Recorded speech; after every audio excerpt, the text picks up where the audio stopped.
Fixing 100% disk usage on Windows 11 is very simple. For this one, all you have to do is click on search, type in services, then open it up. Once it opens up, all you have to do is scroll down until you find Connected Devices Platform Service. Now all you have to do is right click on it and then click on Properties.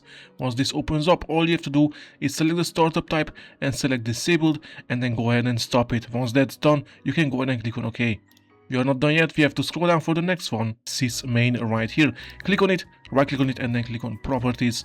And once again, we have to set it to Disabled, the startup type, and then the service status must be stopped as well. Then click on OK. Now next we have to go ahead and type in search CMD, then click on it. Once it opens up, we have to type in SFC /scan now, then press enter. Now you have to wait a little bit until you can type again, and now type in CHKDSK, now space, your drive, then space /F, and then space /R. Now press enter. And now it's gonna ask you if you want to schedule this volume to be checked the next time the system restarts, and you can go ahead and press the Y button, the yes button. Once you've done that, you can go ahead and restart your computer right here on the power button, and you should be good to go. Happy fixing 100% disk usage and have fun.